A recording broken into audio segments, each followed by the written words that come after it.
moi je veux te dire, moi je pétais ma tête sur le freestyle de Give Me Five avec James Dino, Jean-Jacques. On va foutre la merde. Tu rentrais en studio, tu leur cassais la gueule en studio, ils te respectaient. Make my day. Make my day. Make my day. Timeline, le podcast. Take one. Hello, moi c'est Accro. J'ai commencé le rap en 93 et j'ai fait mes armes avec Starflame jusqu'en 2004. J'ai sorti plusieurs albums, développé plein de projets et m'occupe aujourd'hui de Tarmac, le média digital de la RTBF. Bienvenue dans Timeline, une belge histoire du rap, le podcast. Dans cette série, je pars à la rencontre de la crème du rap belge pour des entretiens exclusifs et approfondis. Comment notre rap a évolué depuis son origine il y a déjà 40 ans. Comment les Belges ont développé leur carrière à l'international. Quelles ont été leurs inspirations depuis tout petit, au nord, au centre comme au sud du pays. Qu'est-ce qui marque des différences entre les générations ou les relie encore? Une série d'invités de choix m'ont donné de leur temps pour répondre à toutes ces questions. So let's go. Quel privilège pour moi dans cet épisode que de rencontrer Yakitke, pionnière du rap en Flandre et en Belgique, autrice et interprète du hit mondial Pump Up the Jam de Technotronic. Ses interviews sont rares car elle vit actuellement en Afrique. J'ai voulu savoir comment le hip-hop est venu à elle, comment elle a développé avec d'autres ce mouvement en Belgique en parallèle de la hip house qui la condamnera à être estampillée techno. La grande sœur de Leki aura marqué son époque et permettra à des rappeuses comme Koeli ou Miss Angel d'avoir un role model et une inspiration forte pour la scène anversoise.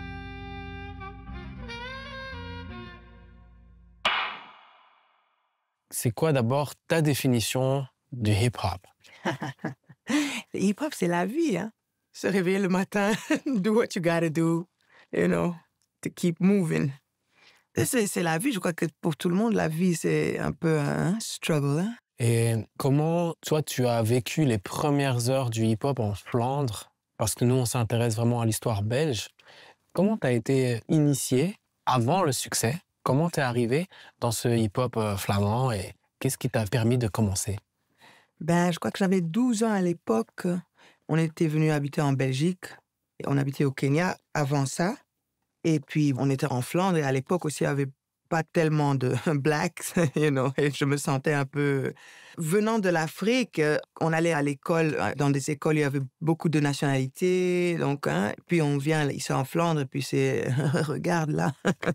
Regarde une négresse. Des choses comme ça, quoi. Et ouais... Je crois, I just got drawn to hip-hop, breakdance and all that stuff. C'était nouveau à l'époque, ça se voyait à la télé et tout ça. You know, c'est black people, hey, you know. Et puis, ma mère a vu à un certain moment une réclame dans l'un ou l'autre journal pour des cours de breakdance. Il y avait un bonhomme qui s'appelait Julio Calderón.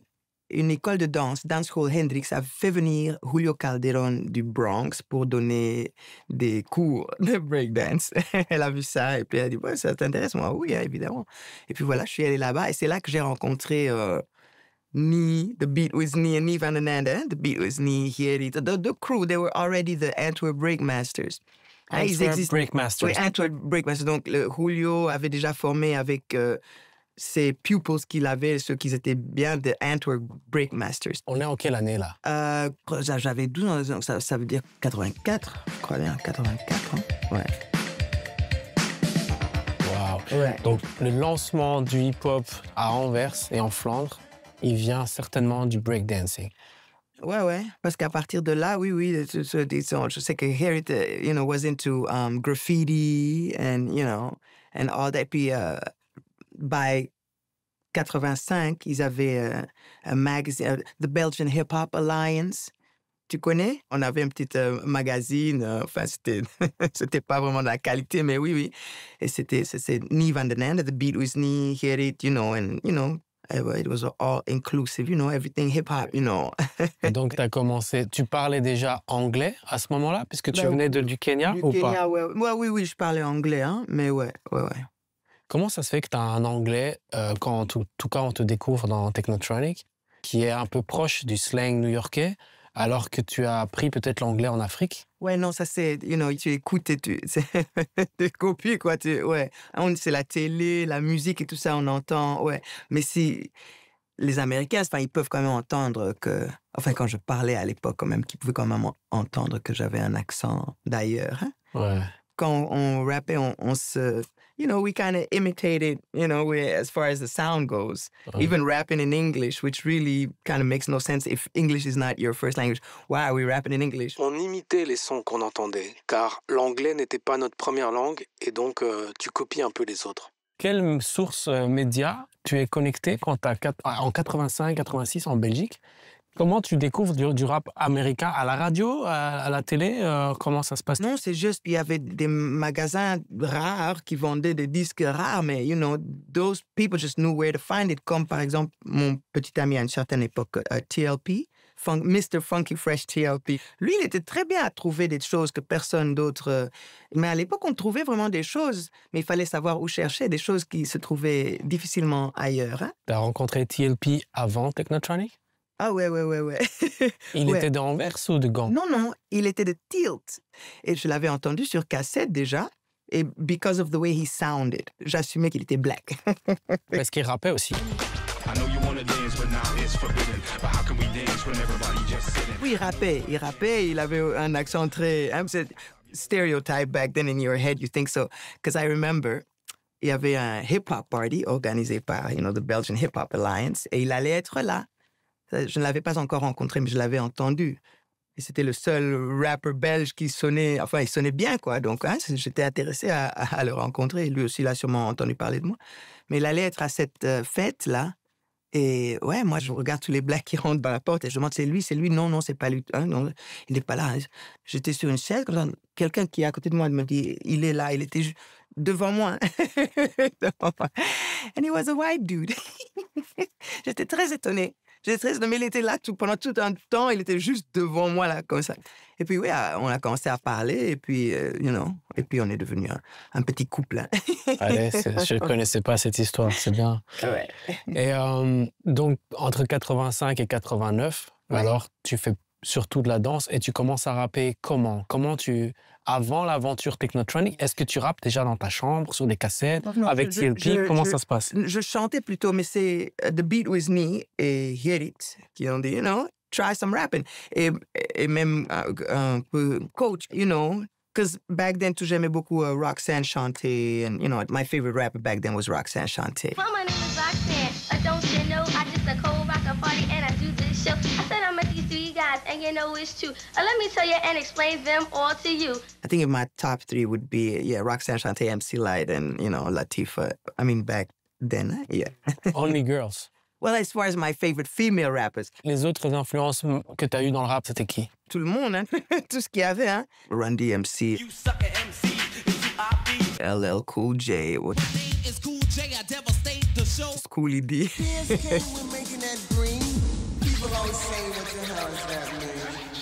Et donc, comment est-ce que tu te retrouves dans l'aventure Technotronic? Eh bien, à l'époque, il y avait le New Beat, qui était... je ne sais pas si c'était en Wallonie aussi. Ouais. This is the sound of sea. This is a new style of music. Nous, en fait, tout ce qu'on voulait, c'est avoir l'occasion d'enregistrer un disque. Ni m'a dit que, voilà, ici, il y a une cassette, et le bonhomme qui a fait ça, il s'appelle Yo Bogart, enfin, il voudrait réenregistrer ça avec un black female rapper. Now, je crois bien qu'à l'époque, j'étais la seule black female rapper dans le pays. C'est comme ça que j'ai eu the job, OK? Il voulait une black female rapper sur son truc. Donc, OK. Et puis, ils m'ont demandé d'enregistrer quelque chose dans le style de Inner City's Big Fun. J'écoute, je vois pas vraiment le rapport entre Inner City's Big Fun et ce que j'entends là, mais je dis, OK, peut-être qu'ils veulent quelque chose, de simple et répétitif. Mais j'ai un peu oublié le truc, j'ai laissé ça peut-être un mois ou un mois et demi sans y penser. Après, Ni m'a rappelé que, il voudrait bien enregistrer quelque chose, alors j'ai pris le truc, j'ai écouté, et puis écrit Pump Up the Jam. C'était déjà sur le même beat? Ouais, c'est la même chose, sauf que... Oui, ces sons-là qui manquaient, mais il y avait d'autres sons, là, des petits tweet, et je ne sais pas. C'est dommage que je n'ai plus ça, mais... j'ai lu en interview que tu l'as écrit très vite quand même. Ouais, en 15 minutes, mais enfin, je crois que ce sont que 7 phrases hein, en tout. Puis le reste, c'est Yobo qui a structuré le truc, quoi. Ok. Mais ouais, c'est 15 minutes, c'est très, très vite fait parce que ouais, j'avais déjà le truc là, et puis bon. Vite. Je pense, ça sonne très digital. Je me trouvais un peu organique, comme ça, le contraste. You know? Ouais, c'est un bon contraste. Et comment tu as vécu et ta famille a vécu parce que à ce moment-là, tu as 17 ans. Ils n'imaginent pas que ça va dépasser les frontières, que ça va toucher l'Angleterre, les États-Unis. Comment tu accueilles le succès quand tu es si jeune? Ok, tu as été préparé peut-être au niveau rap, mais tu n'as pas été préparé à l'exposition. C'est un roller coaster ride. Hein. Tu vis ça comme ça vient, quoi. Parce que sa machine est tournée déjà. Moi, je suis sauté dedans parce que sinon, j'aurais été comme le real Milli Vanilli. Ils sonnent bien et tout ça, mais qui sont? Tout le monde connaît Rob and Fab. Mais les vraies voix de Milli Vanilli, qui les connaît, quoi. Enfin, et surtout, ce que tu dis, c'est important parce que aussi le visage du premier single en vidéo, c'est pas toi. Ouais. C'est une danseuse. Ouais. Et j'ai lu que c'est parce que tu voulais pas faire de promo. Est-ce que c'est vrai? Comment ça se passe, cette histoire? Cette histoire, c'est... au début, hein, quand ils m'ont donné Fresh Beat Production à l'époque, DJ Say Kenny, hein, on était très strictly hip-hop. Maintenant, on a an opportunity to cut a record. And it's not hip hop, it's new beat, which we were like, yeah. But, so at first we were like, they were like telling me, you don't have to put your name on it. It's just to put our foot through the door. We just want to record this record, have, our foot through the door and stuff. Fresh Beat Production, Sek, Ni et moi, on était strictement hip-hop. Mais pour pouvoir sortir notre projet, on a joué le jeu d'enregistrer un autre type de disque. But, after I wrote the rhyme and the first people that heard it, les premiers qui ont entendu ça, c'était Say Kenny. Et c'était non, ça c'est bon. On va au studio, on enregistre ça, et puis ils disent non, on met son nom dessus. Hein, et eux aussi, hein, le premier print, c'est Yakid K appears, courtesy of Fresh Beat Productions. En échange, ils nous donnent un contrat pour faire un Fresh Beat Production album. Et puis, après, tout à coup, le disque, il paraît, qui a commencé à faire du bruit tout seul. Là, c'était devenu un grand buzz dans les DJ pools et tout ça. Et une plus grande maison de disques, ARS à l'époque, a sauté dessus, quoi. Enfin, avec Yobo, qui avait sa propre maison de disques, ils ont un peu merge, je sais pas, de leur deal 50-50, mais maintenant, ça appartenait, je crois bien, pour 51% au moins à la grande maison de disques ARS. Okay. Et en fait, oui, mais on a eu un meeting avec... Yobo Hart était là, des représentants de A&R de la maison de disques ARS. Ils m'ont dit, écoute, to promote the record, you have to sign. Et vraiment, j'avais encore 17 ans, j'avais pas encore 18 ans, j'étais déjà signé à un contrat. Je n'étais pas vraiment intéressé à puis ça allait être... Mon contrat que j'avais signé avec lui, c'était très simple. Hein? Donc, je sais que ceux-là, ils voulaient me faire signer des papiers là que j'avais pas d'avocat. Je trouvais pas que c'était nécessaire que je signe. Donc, je dis non, je ne signe pas. Je crois qu'ils ont dit, alors on va promouvoir d'une autre façon. Je n'avais pas en tête qu'ils allaient louer une autre personne pour faire semblant d'avoir ma voix. Parce qu'écoute, c'est ma voix quand même. Mais alors, pour faire le second single et les suivants, Get Up, tu signes alors avec RS ou pas? Oui, je crois bien que j'ai fini par signer quelque chose, bien que I bought myself out of that contract soon after. Je me suis sorti du contrat quelques temps après. Mais j'ai bien signé quelque chose avec eux. Hein? Donc, ils ont fait cette première vidéo sans me prévenir, mais c'est mon crew qui est venu chez moi me dire « Ah, ton disque est dans le magasin, il y a une fille dessus, il y a marqué featuring Felly, pouf. » Mais ce qui me dérangeait vraiment, c'est que le credit, il y a marqué vocals by Felly, mais on n'a pas mis de vocals là-dessus du tout. Hein? Bon, enfin, soit. Hein, j'avais discuté ça avec Yobo qui a dit ça ne se passera plus. Et, Là, on parle du succès commercial, on parle du succès de cet impact après 30 ans, mais quand tu as tes 17 ans, ta famille, il y a ta petite sœur qui va t'observer, qui aura 12 ans, toi tu as 17 ans. Comment ta famille a vécu ce succès? Au débui, c'est exciting, hein? Entendre que ma sœur ou ma fille ou ma cousine ou la radio, ça c'est ou même moi. Ouais, the biggest thing out of Belgium after Sœur Sourire. Dominique et Nick s'en allait tout simplement, routier, pauvre et chantant. Oui, il n'y a pas eu beaucoup d'exemples de hits mondiaux qui viennent de Belgique. Aujourd'hui, il y a Stromae, et il y a toi, et il y en a peu en fait. Comment tu peux définir justement en production musicale, où toi, tu as trouvé quand même un confort de ne pas faire non plus ce que tu voulais pas, avec Joe Bogart, avec son style New Beat. Comment tu as trouvé avec lui en production, en studio, les tracks qui allaient quand même correspondre à ton travail? Je trouve pas vraiment que j'ai trouvé les tracks qui correspondent à mon travail. Ils m'ont demandé de faire quelque chose simple et vite, quoi. Et c'est ce qu'on a fait. Et moi, en fait, ça me gêne un peu parce que je trouve que c'est comme des petites chansons d'enfants de l'école gardienne, quoi. OK, je trouve ça beaucoup trop simple. Je trouve que ça s'entend qu'il n'y a pas trop d'efforts, que je n'ai pas vraiment mis trop d'efforts dedans, quoi. Hein? Mais les choses où j'ai mis d'efforts, là, ça ne les intéressait pas. Donc, hein? Non, ça m'a un peu... T'as pu travailler un album à toi avec la façon dont toi tu vois les choses, ta vision depuis cette époque ou pas? Bon, à l'époque, j'avais pu secure a solo deal pour un album aussi, mais, even there, ma vie a commencé à aller à gauche because of my own personal choices, Je n'étais pas focus sur mon career, mais focus sur mes propres personal issues. Et à partir de là, c'est un peu difficile et gênant à décrire, si vous me demandez. Ouais. Tu es dans la famille, c'est toi la Yaya, puisque tu es Ya Kid K. Je me suis nommée ça parce que chaque fois que je rentrais à Kinshasa, les enfants dans le quartier disaient « Oh, il y a Manuela, il y a Manuela, elle est arrivée là, et là, il y a Manuela, elle est là. » Et c'est comme ça que quand on parle de son Yaya, on parle de sa grande sœur ou son grand frère. Ou si on parle de son Leki, on parle de son petit frère ou sa petite sœur. Donc c'est pour ça que j'ai mis le Ya before the Kid K. Et c'est toi qui as trouvé le nom de Leki? Ouais, au début, elle était Leki K. Elle a laissé tomber le K. Comment tu as pris ta petite sœur sous ton épaule pour l'introduire dans la musique? OK, au début, elle était encore toute petite. Donc, il y a quand même eu un petit moment là quand elle était petite, quoi. 5 ans, chaque fois que je la chassais, elle essayait de venir.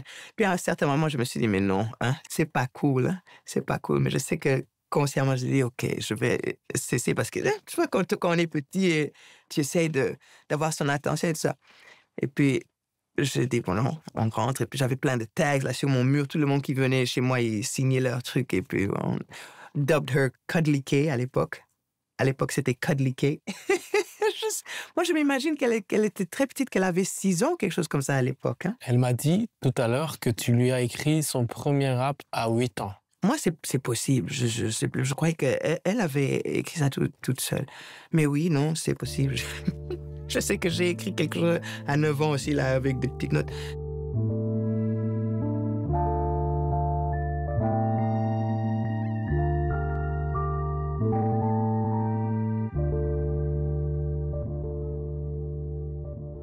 Les États-Unis, au moment où tu fais la sortie de Pump Up the Jam, il y a EPMD, LL Cool J, il y a Yo MTV Raps qui commence. What's up, y'all? Welcome to Yo MTV Raps. Et justement, ton style, t'as le flow comme un Américain, mais la musique, c'est pas du tout, puisque c'est de la dance européenne. Est-ce que les Américains ont bien digéré ce style? Ça, c'était une époque un peu difficile parce que MC Eric MC Eric, que j'ai connu en Angleterre, il était déjà un artiste de Rush Management. Et Rush Management is Russell Simmons. So Rush Management is Russell Simmons and Lyor Cohen. Et eux, c'est Def Jam aussi. Donc, all the Rush Management artists étaient the Def Jam artists too, you know? Mais le public hip-hop, c'est pas le public technotronique. Hein? Par exemple, à l'époque, là, notre manager Trenton Harrison, il était CEO de Rush Management en Angleterre. Un pote à lui, là, qui avait un club, il y avait un DMC truc qui se passait là-bas, et il nous a demandé de venir, perform, pump up the jam. As soon as we hit the stage, it's boo, boo, boo, Like, okay, you know what? I came up with a 4-line stupid rhyme. What was it again? Something about, while we're at the top, having the ball. Well, I just got one more thing to say. Fuck you all. Quand on est monté sur scène, on s'est fait huer. J'avais quelques petites rimes, mais j'ai vite insulté la foule. And I left the stage, and my manager, Trent, qui vient, dit non, il faut jamais faire ça. Même s'il n'y a qu'une seule personne. qui vient te voir. Ah oui, parce qu'il y a un du public qui est venu. Oh, so cool, tu as du culot de dire ça et tout ça. Et mon manager qui dit non, même s'il y a qu'une seule personne qui est venue te voir, il faut faire ce show. Tu ne peux pas ne pas faire ça. Et en plus, s'ils sont supposés te payer et que tu ne le fais pas, ils ne doivent pas te payer. Mais enfin, ça, c'était pas payant de toute façon. Mais là, j'ai quand même appris que quoi qu'il se passe, il faut faire le show. Mais on a eu plusieurs fois. Par exemple, une fois, c'était une arène à Cincinnati, Ohio. All hip-hop acts, okay? Mostly Def Jam, but you know, all the Def Jam artists, all of them. On a aussi vécu ça aux États-Unis, au milieu d'un public où il y avait tous des artistes que Def Jam. Donc, nous, on est encore dans le dressing room et ils sont en train de dire tous les noms là. Oh, you know, c'est Big Daddy Kane. You hear the crowd go out. Wow, you know, MC Light. Wow, you know, like EPM, whatever. Wow. Then Technotronic. Bouh, you know. Et toi, tu es là dans les coulisses en train de te dire merde, je dois aller sur scène avec ça, quoi. Mais on l'a fait. Est-ce que tu peux me faire le chorus de Pump Up the Tune? Oh non. I want a place to stay. Get your booty on the floor tonight. Make my day. Make my day. Make my day. Make my day. All right. Yes, you made my day. Yeah, Kid K, thanks. OK. J'espère que tu as pris du plaisir à écouter ce podcast. La série est disponible sur Ovio et sur toutes les plateformes. Si tu veux en savoir plus sur 40 ans d'histoire du rap belge, n'hésite pas à mater Timeline, la série documentaire, également disponible sur Ovio. De Benny B à Jean Jass, pas moins de 40 intervenants racontent une belge histoire du rap. C'est rempli d'archives et d'anecdotes, de quoi te donner les clés pour comprendre l'évolution du rap belge. À bientôt.